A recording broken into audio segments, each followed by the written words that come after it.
to my show. My name is Ashley Ariana. Today I'm joined by Steph Sanchez. Thank goodness it's been a minute. We missed you, Steph. Look at that smile, that hair just looks as good as ever. Yeah, it's I been a feel like that while. means I've been watching too much volleyball. I think that's always Jason's number one compliment. It is, yes. Um, how are you? How are you doing after that game, Steph? I'm going to get straight into it and I'm going to ask you. Brock Purdy just had, I think, one of the most honest and maybe vulnerable press conferences that I've seen from a young quarterback, and especially after the loss he just had.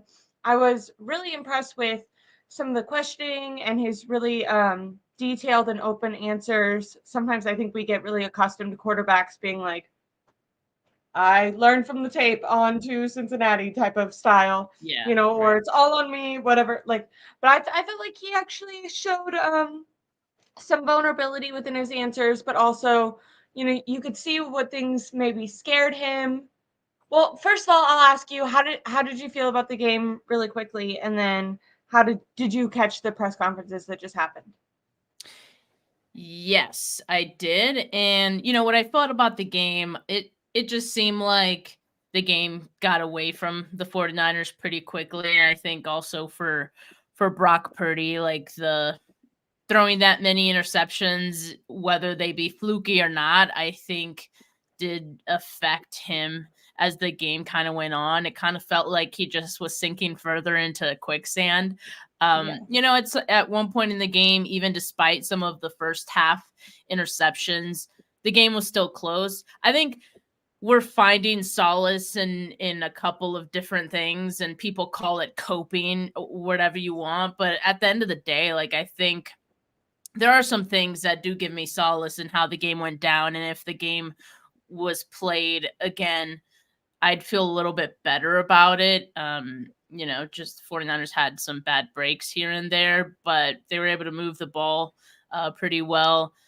And I mean, we know Brock Purdy, right? And I think after seeing the press conference and then just some of his answers, we know that he has like the mental fortitude, the maturity to kind of look past this game. I don't want to say look past, but maybe just grow from this game and be able to learn from it.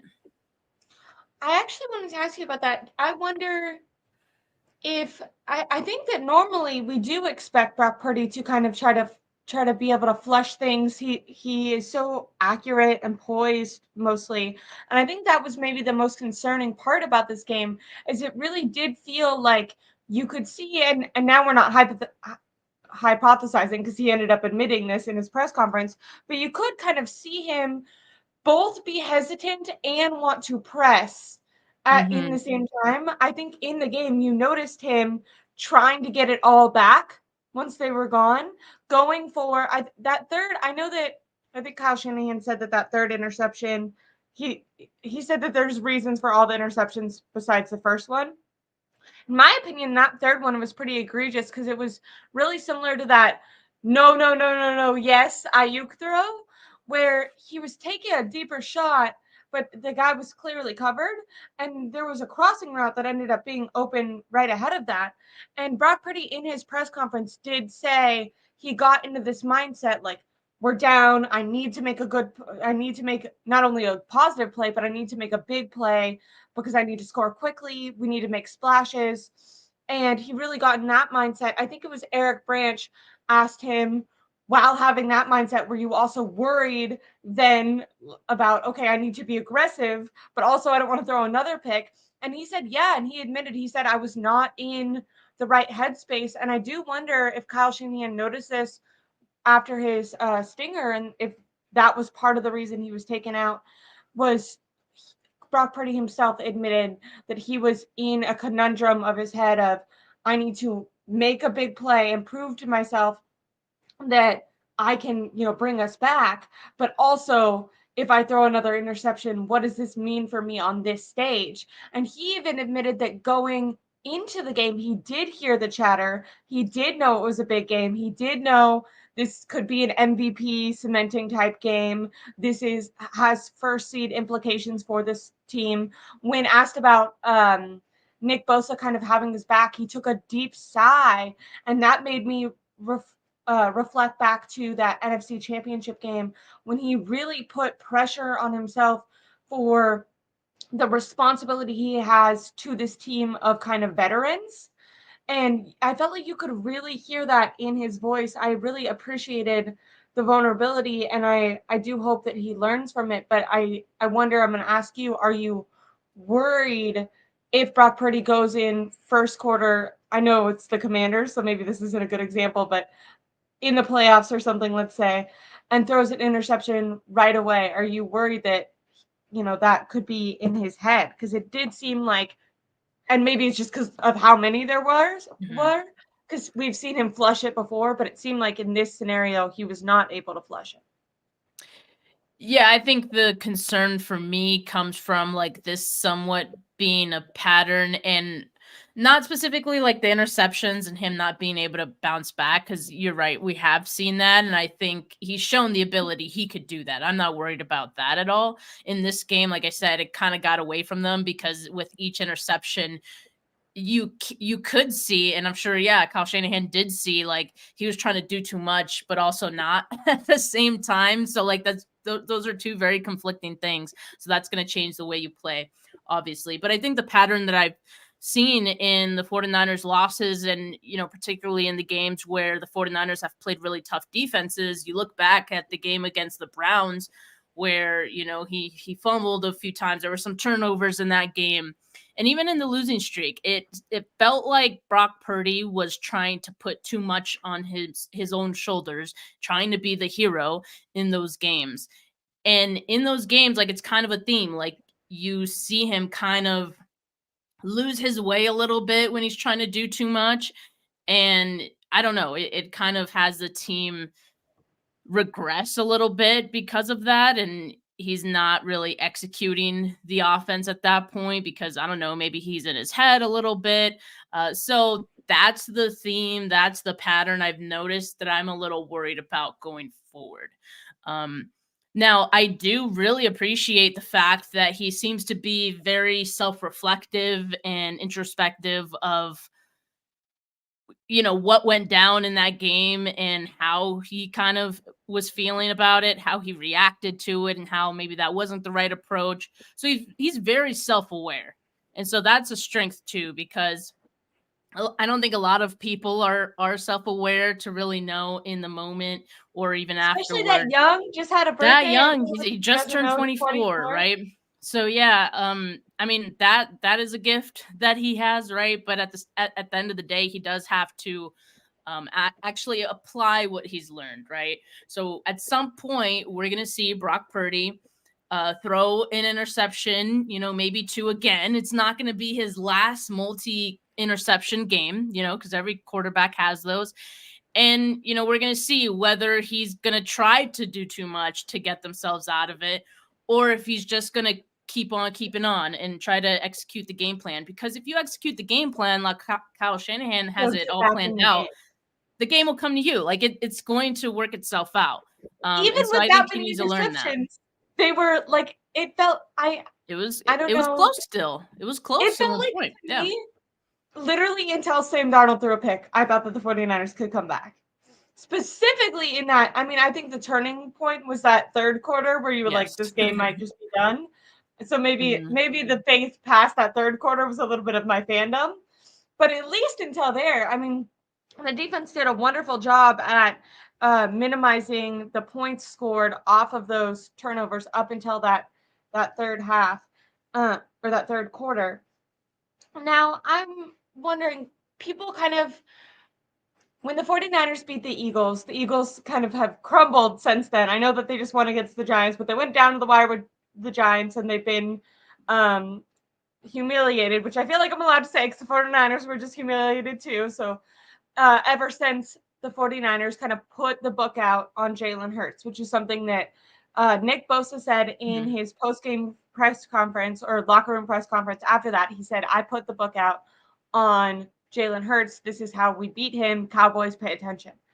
Now, do you think that the book is out on Brock Purdy? Do you think that the Ravens did something particular that caused him to throw these interceptions that caused him to be so rattled, that caused the 49ers to struggle so much? Or did you see it as maybe just a really amped up Brock Purdy? Like, do you think that this was more the 49ers slash Brock Purdy beating themselves? Or did you see it as the Ravens beat the 49ers and put out a game plan for the rest of the NFL?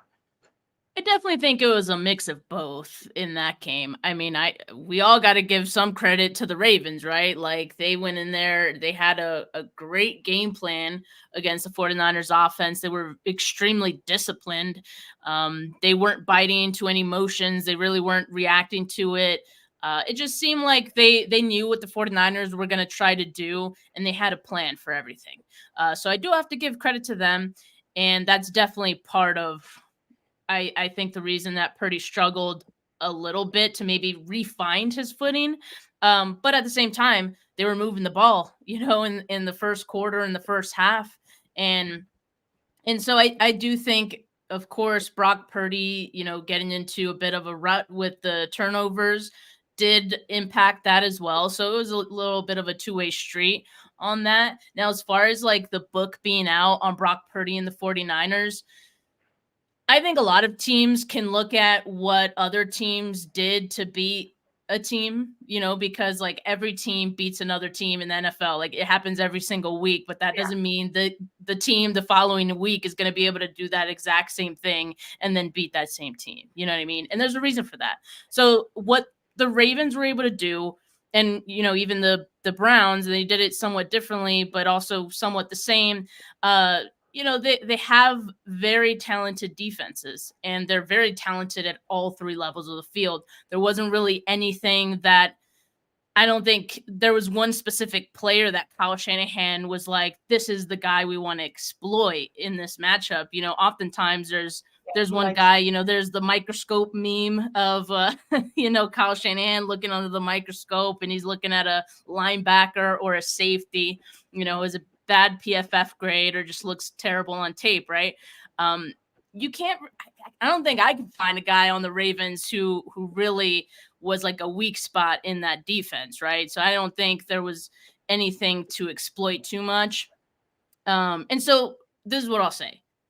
The Ravens, the Browns being one of the best defenses in the league, they're unique in the fact that they were able to run this perfect game plan. They have the right personnel to run this game plan, and not every team is going to be able to execute that. Especially not the Commanders. I heard someone saying that. They were like, we're going to see if Brock Purdy can bounce back because the Commanders were just given the game plan. And so if Brock Purdy can execute against the Commanders, then we know he learned. And I was like, I don't think that that's going to be the takeaway. I think that the Commanders are literally taking, we have one of their best players on our team, and the other best player that they have is now on the Bears. We're not going to spend much time on that. Well, really quickly, Brock Purdy did say that he got a lot of treatment on his shoulder. Mm-hmm. And he said that he was told that these injuries can affect some people differently. He said going into the game, it didn't affect him, but then when he was hit, it did really hurt. Now, he did make it really clear. He was like, I was fully ready and wanted to go back into the game and fully healthy. He was cleared. So that's not a question anymore. I think people maybe thought people were hypothesizing, was he benched and maybe benched / taken out because it's the fourth quarter, you're down by multiple scores. Now they did get it pretty much. I mean, if Sam Darnold didn't throw an interception, they would have had it within one score of the game. Good to know that all the 49ers, it was so nice of Sam Darnold to make sure that Brock Purdy didn't feel alone in that. Did you hear my joke? I'm just going to repeat it because I thought I was clever. But I said that Brock Purdy knew that the NFL loves quarterbacks, so that they were going to give the MVP award to him no matter what. And he went out there in that press conference and said Christian McCaffrey deserved it. So he threw a bunch of interceptions so that the media could pay attention to Christian McCaffrey. Oh, he's a team player that way. Such a team guy. That's what we need to be taking. Is the book out on Brock? Yeah, he's a gentleman. That's what we're taking away from this game. I'm when it comes to did the Ravens beat did the Ravens beat the Browns? When it comes to did the Ravens beat the 49ers more than the 49ers beat themselves? I think I agree with you. Like when it comes to looking ahead at other teams, having a good defense is something, and a quarterback that can optimize on offensive opportunities is definitely something that's going to go well. But I think that's, I don't know if that's like a book. To me, that's very obvious. Like if you have a great defense, it's going to Right. be harder for the 49ers. If you have a star quarterback, it's going to be harder for the 49ers defense. I don't really think that that's like a plan that people can steal. I know the Also, Commanders might want all, to, but they're not going to.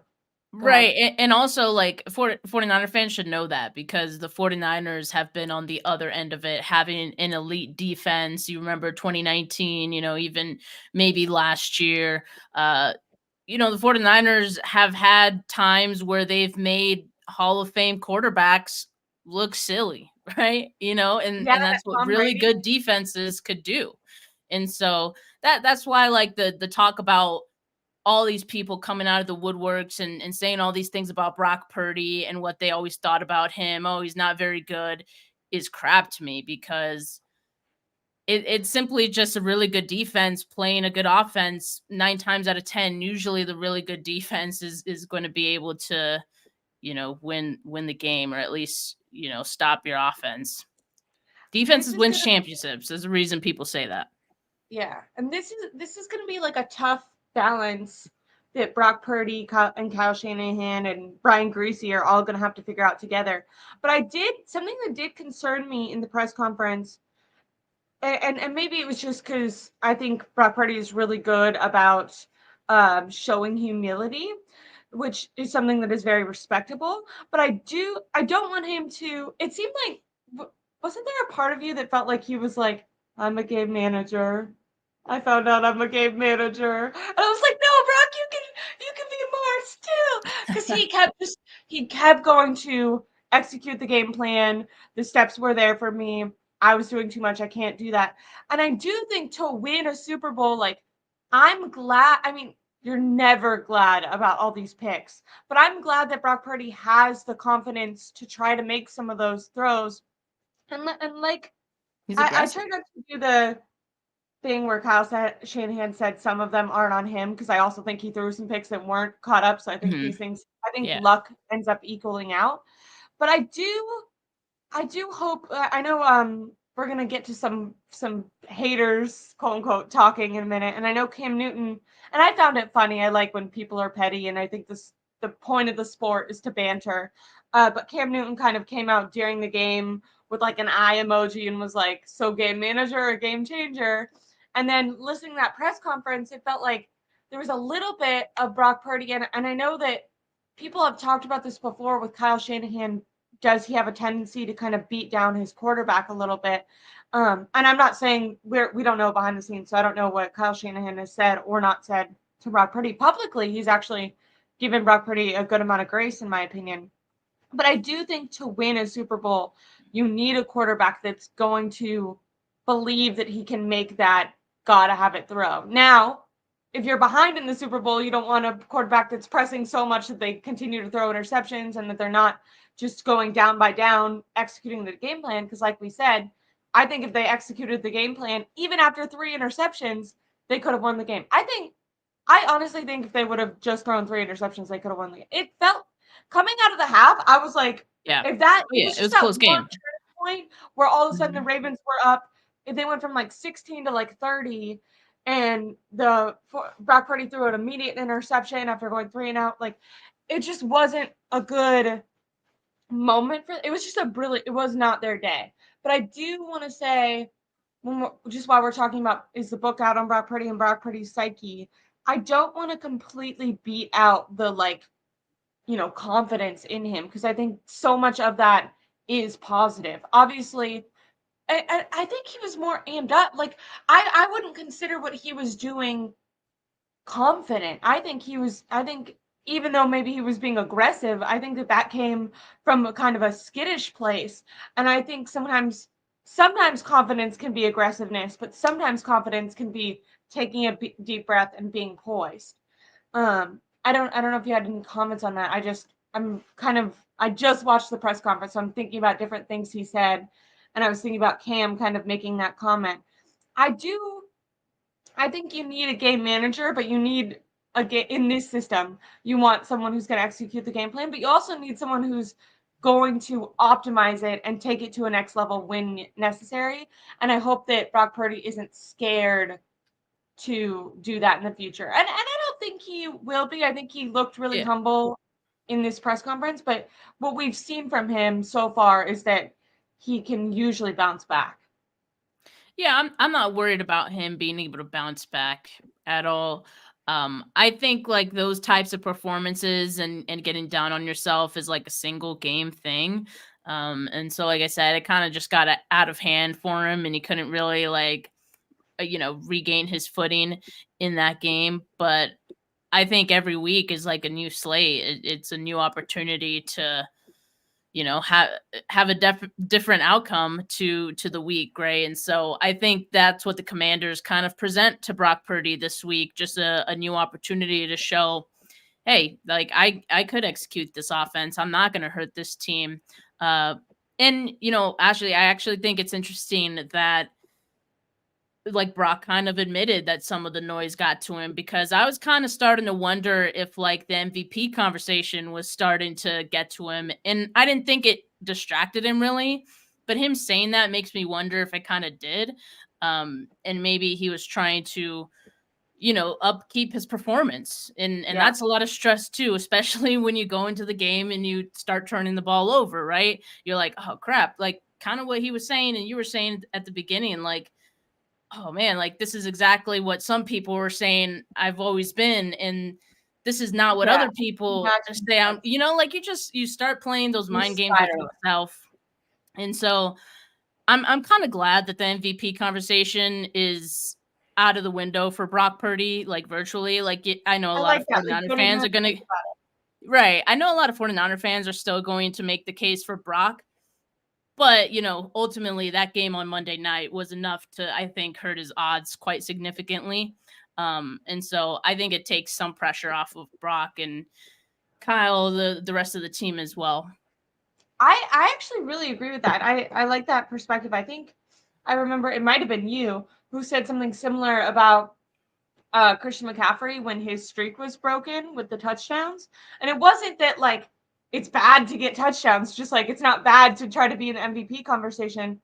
But it is kind of like if your ultimate goal is getting that Lombardi, then make sure that if the game plan calls for you not to be the hero, you're not thinking, okay, well, people think I'm a game manager, so I need to prove to them that I am more than that in this primetime game. It's like, no, do whatever you need to do to win, because that's actually what's most important. This silly award isn't.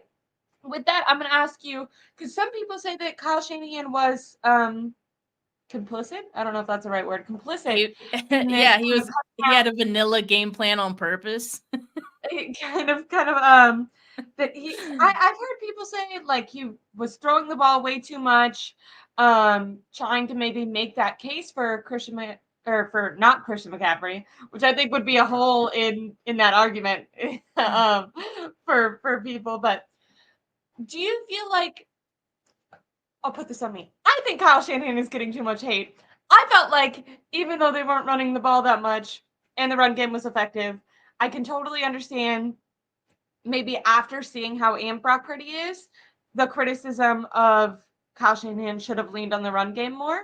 But the reason it's hard for me to criticize him passing so much is they were walking down the field. Like the passing was working up until the quarterbacks got, both quarterbacks, by the way, not one, but the passing game was working for both of them up until they got to the red zone.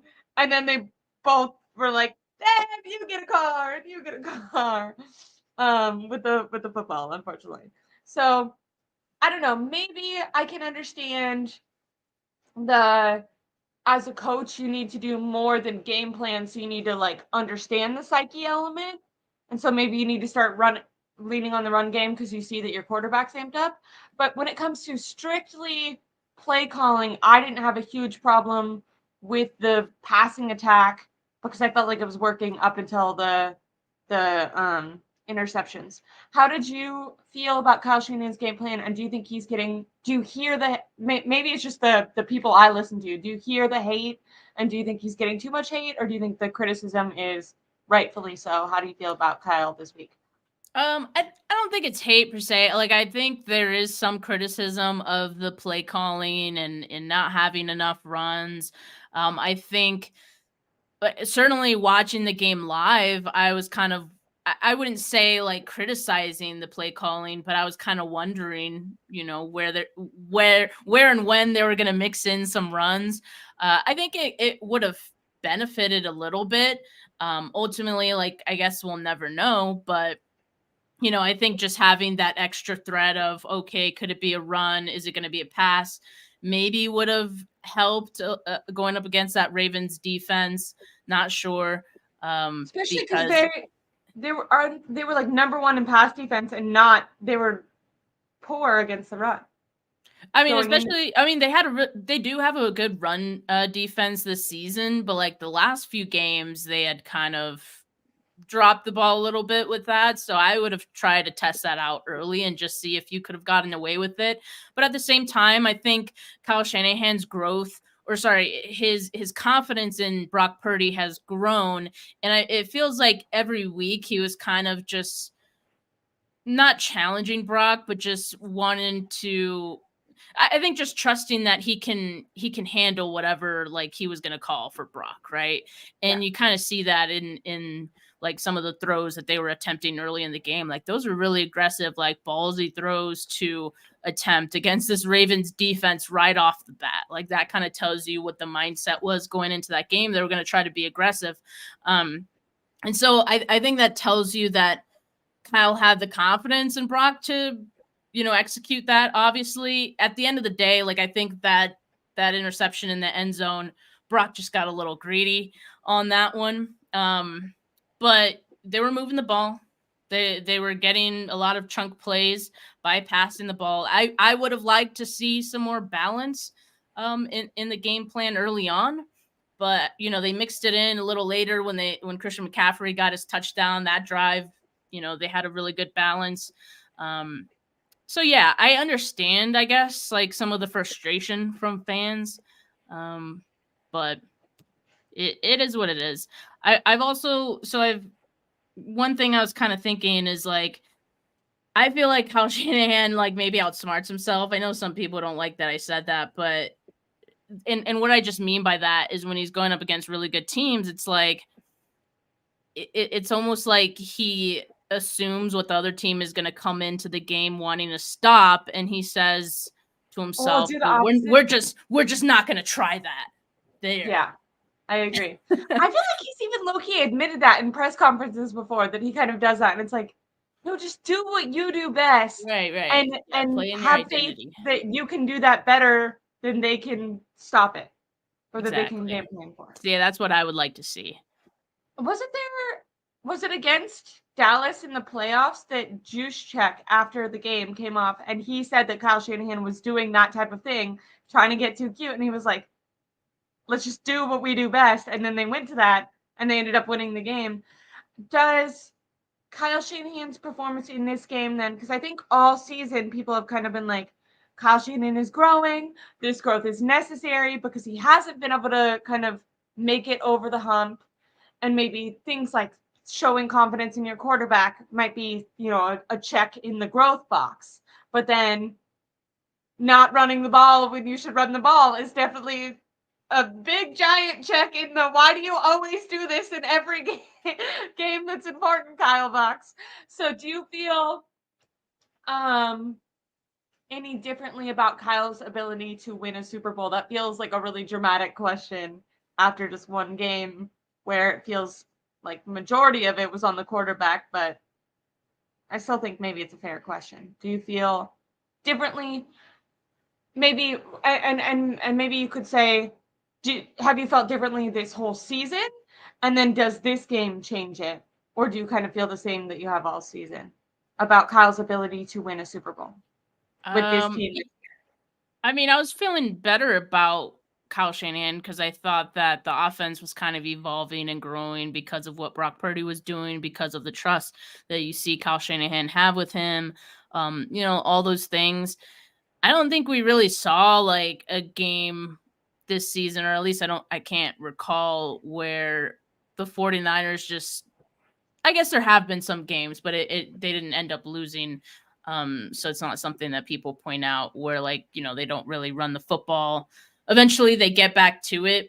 I guess like I would like to see them just try to see if it works in the first drive, and if it doesn't in the first couple, then you can abandon it, like most other teams do at that point if it's not working. But at least try it, like, I guess. But to answer your question on, if I think Kyle can win a Super Bowl, yeah, I mean, yes, he should. If he just does what this offense always does, that I think that would be great. But if he tries to like do too much chest moving and like Did you outsmarting hear? himself, then I think it's kind of counterproductive. Did you hear? Chris Forster was asked about that. Like, did the Ravens do something that steered you guys away from the run, or was there something in practice or anything like that? And Chris Forster said in practice he thought that they were going to be very run game focused. He thought his run game was great. Thought it was working well within the game. He was like, you have to ask Kyle Shanahan about that because I wish we would have ran the ball more. I felt really confident in our ability to run. I thought that was kind of interesting that he was asked directly about that, and he was like, That "Yeah, was after go the against." game. I I think missed I that. think the question. I wish the transcript, but I think the question was like, "Did the Ravens show you guys something that made you want to go away from the run?" And he was like, "No, actually, they showed us stuff that encouraged us to run. So I don't know why we didn't do that." Yeah, um, I'll have to check that back. I don't see that yet in the transcript thing, but I'll keep an eye on yeah, it that. was in That's his. interesting, but I guess it's Mhm. not really, surprising. Yeah, and obviously he's going to have confidence in his run game because that's his side of the Yeah. ball. But I do think all these things kind of go to add up to being like, hey Kyle, I'm not doubting your ability to win a big game, but also maybe be able to take a heat check of how your quarterback's doing and how the rest of your team is going, and if your running back is averaging like for the first half, he was averaging almost Christian McCaffrey was averaging like 9 yards a carry. I think he had 9 touches for like 90 yards, 10 yards a Yeah. carry. Ended up throughout the whole game averaging 7.4. So, yeah, definitely would have hoped that they would have leaned on that a little bit more. Now, there's a Commanders game coming up. Um, do you are you worried about the Commanders at all? Do you have any concerns about this Commanders game? Or I feel like a lot of people are like, I don't even want to talk about the Commanders because it's going to be such an easy win. Yeah, I mean, I do kind of feel like that, which is fine. Like I always say, like it's okay for us fans to overlook a team as long as the 49ers aren't doing that. What I find, I guess, like could potentially be challenging is the fact that Jacoby Brissett, you haven't seen him too Yeah. much in this Commanders team, and how they're going to want to use him and all that. So very small sample size with this team that you have to prepare for, right, on a short week. I actually am glad, and I appreciate Ron Rivera for announcing that Brissett would be starting yesterday. It was pretty early in the week, all things considered. Yeah, right? So it gave What the a weird 49ers, I thing guess, for more him. chance to just focus on him. That's the only thing I can think of in this game. 49ers have been in that situation before this season, so I'm not too worried about it. And ultimately, the talent gap between the two teams is just so large. Like, even if there is anything fluky that happens that maybe benefits the Commanders, like the 49ers are still very Yeah, much in far and away control better. of their destiny in this game. So no, I'm not worried about the Commanders. If anything, I'm worried for the Commanders because they're about to get their ass beat on, like, the 49ers are going to be angry, right? And they're going to take out all their frustration out on the Does that poor scare you about Commanders. 49ers potentially getting injured in this game then? Because it kind of feels like that's the only. It feels like it would be nice if the Commanders could just be like, we're tanking, and the 49ers could like skip this game. Because the only like That'd be real nice, wouldn't it? concerning But going, in and out of this game is going to be one, can they win for the first seed? But it seems obvious that unless something goes horribly, I think that Brock Purdy could throw 5 interceptions again and they could win. So 4 interceptions. Sorry, the last one was on Sam. But I do. I'm not worried about the Commanders winning, but I am worried about injuries because it does feel like yeah. this team has had a lot of cluster injuries on that defensive line. Now it's safety, the O line, going into the playoffs. That's what's going to be most important. So, a little bit worried about that. Would you stick anyone who's on the edge? I know Eric Armstead. They did bring in Sebastian Joseph Day potentially as like a replacement for him because he was a full blown starter. He wasn't like on a practice squad or anything. For Eric Armstead, they Kyle Shanahan seemed like he had no idea who was going to be in at safety. With Jair Brown. Now I was thinking, I know Jair Alexander for the Packers, he had that same MCL strain.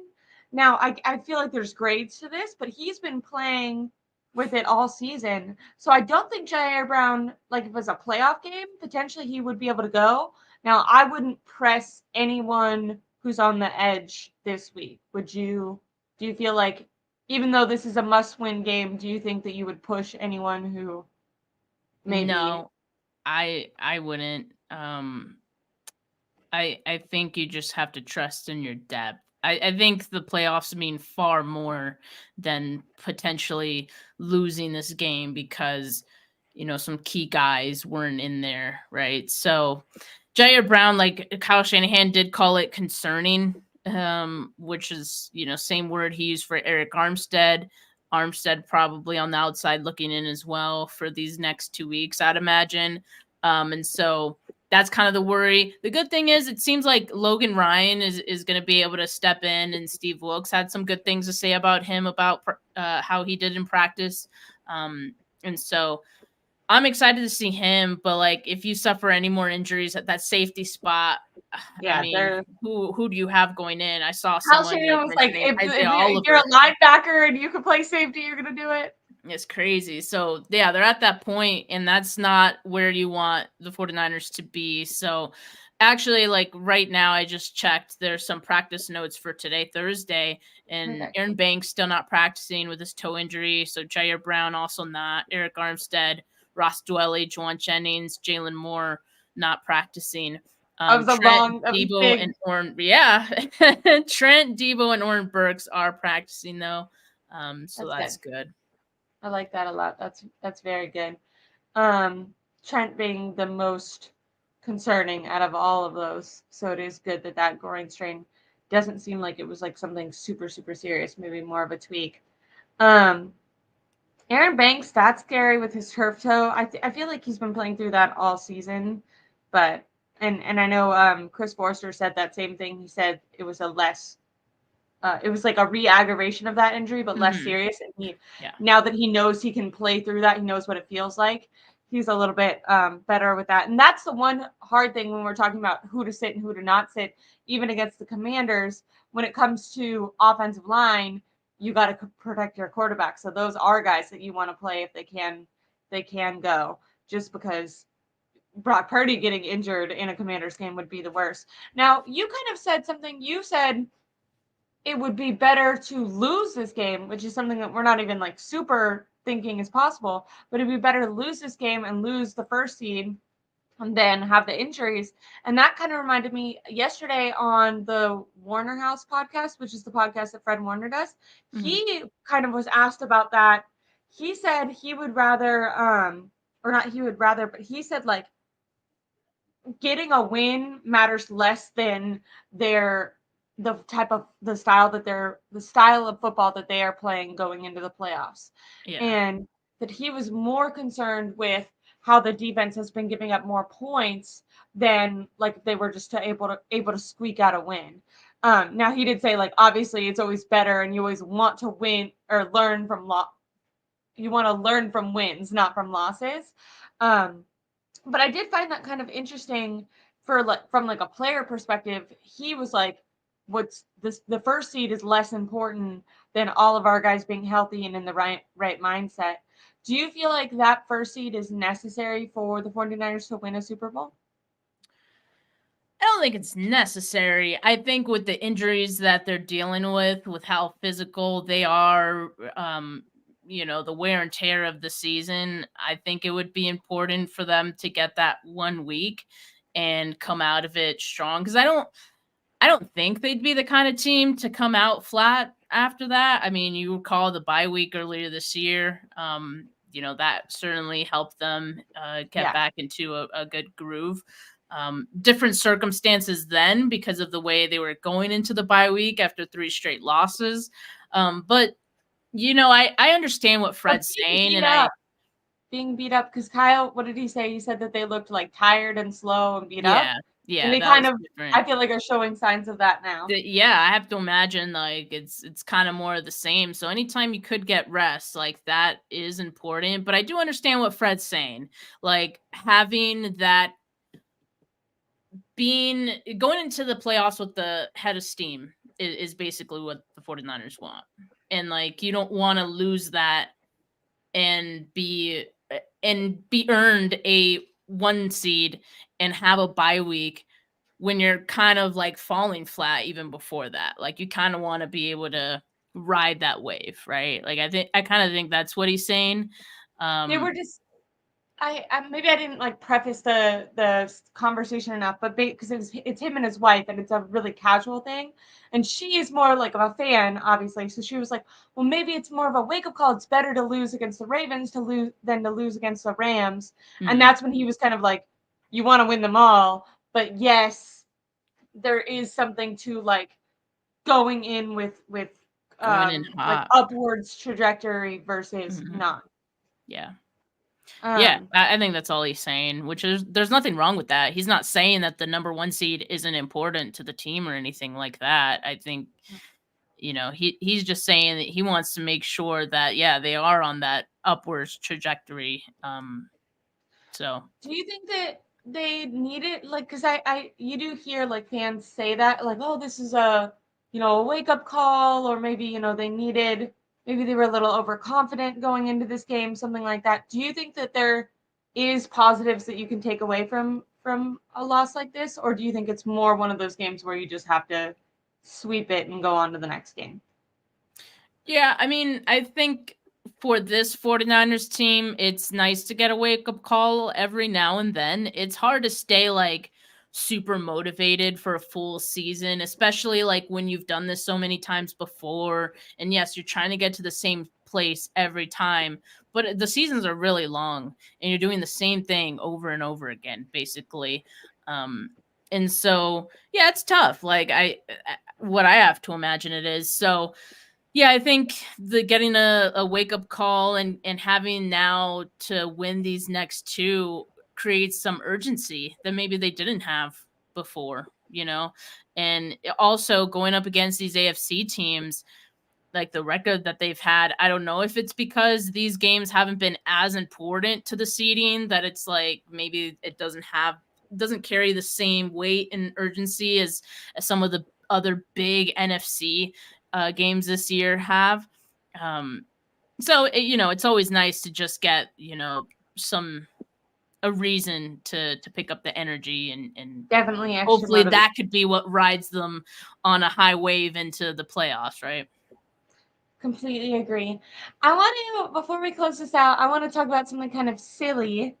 I know I fell for it on Twitter. I was quote tweeting some of the text messages that were put out by Devo Samuel and then deleted. Do you want to fill people in on what's been going on with Micah Parsons, Devo Samuel, and Cam Newton?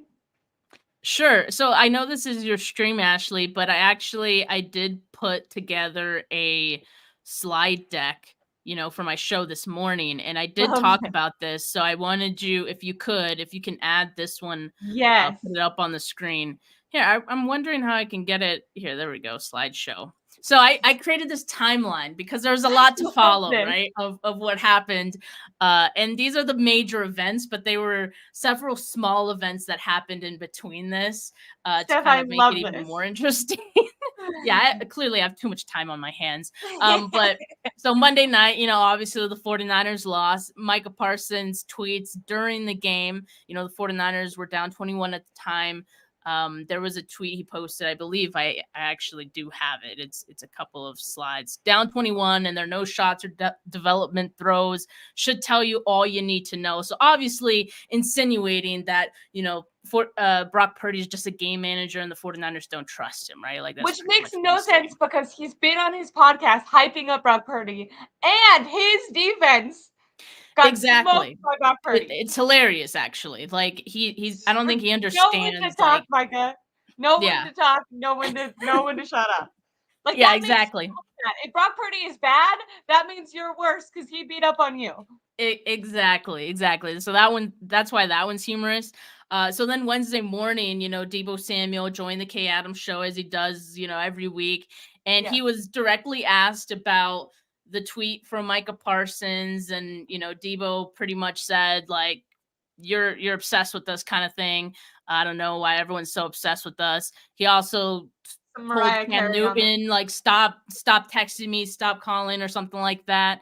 And then shortly after, this isn't here, but this is one of those, smaller events that happened afterwards. Debo Samuel went on social media, responded to Micah Parsons, said, "You worried about us so much. I think you want a Niner jersey." And then he also posted screenshots. I like that. Yeah, that was a good one. He also posted screenshots of Cam Newton, texting him, Cam Newton texting him. We would later find out this was not Cam Newton, right? But pretty convincing because they used the Cam Newton font and everything. So I certainly thought it was him. But Cam Newton then responded and was like, he posted a video. He's like, dude, that's not me. Like, I don't even know how you got that. You fooled me. I even had to check my phone and make sure, like, I didn't actually text you. But no, that was not me. So that also happened Wednesday afternoon. Hours later, then there's some screenshots that appear online of, like, it was like a Snapchat like conversation screenshot. Yeah. Someone saying, like, "Oh, I know someone who catfished Debo into thinking it was Cam Newton texting him." And yeah, so that surfaced. And then there was also a video of a young man.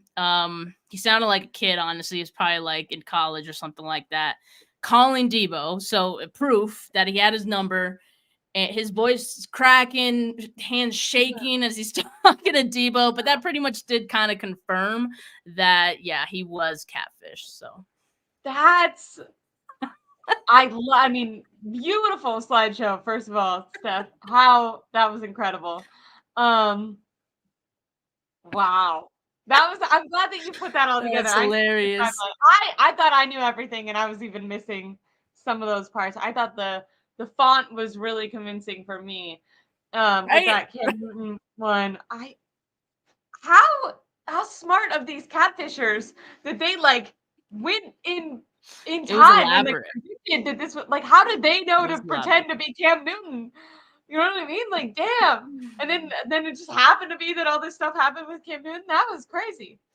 Honestly, like, I think it's objectively funnier that, like, all of this came from Debo getting catfished. Like, I'm so, like, I love Debo and I love that he was clapping back at them, but like, this is so funny how this ended. Hilarious.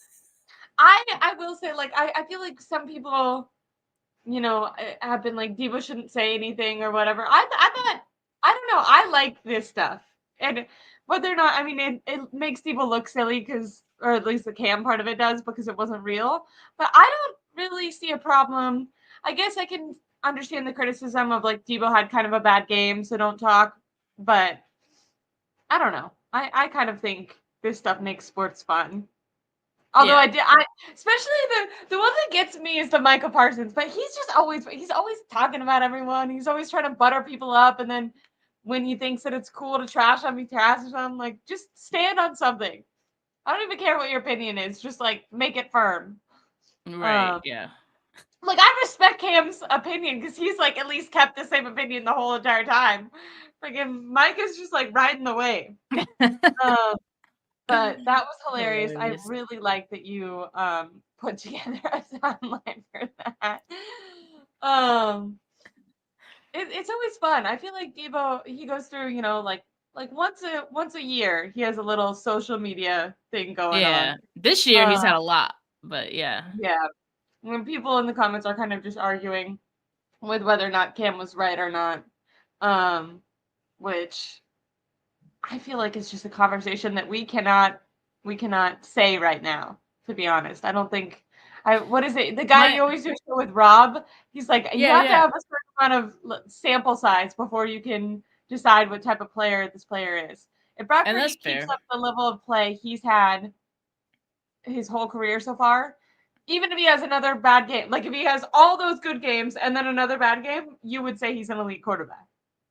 It's too early to say if Brock's elite, but on the conversation of like game manager versus game changer, I don't think Brock's a game changer. Could he eventually become one? Maybe, sure, but he isn't one right now. That being said, he's not a game manager either. I've seen game managers, and Brock Purdy is not that. So there has to be something in between. Like that's kind of been my argument in that is that I think he would fall somewhere in between that. There's a lot of other guys who I think would fall in between that too. Yeah, We just like there isn't a like a term for it, so we got to figure that out. yeah. What is There's that like a called? second level. Yeah, I've been saying kind of this whole season. I felt like Brock Purdy optimizes this offense. I think maybe that's yeah, a like good way to add describe it. something to it. He adds You know something what to I mean? it to He's lift not the like offense. leading it. He's not Right. when you go to Cam Newton's comments, he's not the truck, but I don't think he's like solely a trailer. I think he's for people who don't There understand that you reference, go. go back That's a couple actually that's a great way to put it. Like maybe he's not the engine, but he's also not the trailer. So is he? What is he? Like a I think he's hat, the driver. I just hatchback? think there's people that are the engine that He's are the making driver. it, Okay, they're doing the that's things, but he's like he's a not driver, a veering very off the responsible road. driver. Yeah. Yeah, There we go. Look, we there solved we this. We go. solved That's a this great one, debate in actually. 5 minutes at the end of a show. Come on, guys. That's a How great many one. people have I been talking like about that. this? We haven't came to that. Um, I disagree. I think that Kyle Shanahan has the ability to, yeah. I He mean, does. but to argue against that, like Jimmy Garoppolo, is a perfect example of system quarterback, game manager, right? And that's Yeah. what like you give Kyle Shanahan credit for what Jimmy Garoppolo was able to do with the offense. Like he could just operate it, but within a very like closed off Yeah. structure of like only a very small amount of this offense could Jimmy Garoppolo run. It was enough to be a really good offense, right? But now we're seeing that open up a little bit, and we're seeing Brock Purdy handle a little bit more of this And that's what offense. you're I talking think about with he's the more next than a step. game manager. That's what you're Yeah, talking about with the next step, for sure. For exactly. sure. Well, Steph, I know that you have another show. Is it at 3 or 4 today? I don't think I am today because Mariah's sick. She's been sick for the No. last few weeks, so hopefully Mariah, feels better. But yeah, so not having that show today. But glad that me and you can chop it up and I'm because so it had been a minute. glad. Yeah. It's been a minute. I when we were talking about the Cam Newton thing, I was just in my brain. I was like, oh my god, I don't think we had a show where we ever like really dissected that when it was all going down because of just the timing of it all. So I'm so glad we were able to get together. I'm so thankful for everyone in the comments. Please make sure to like and subscribe to my YouTube channel, to Steph's YouTube channel. We'll definitely be back. What the game is on, so we'll probably be back next Monday. Yeah. On the 1st, it'll be a new year, new us, baby. New Year, same us. Still gonna be just a little obnoxious, but thank you guys so much for interacting in the comments. Someone said Cam's a clown, so I'm gonna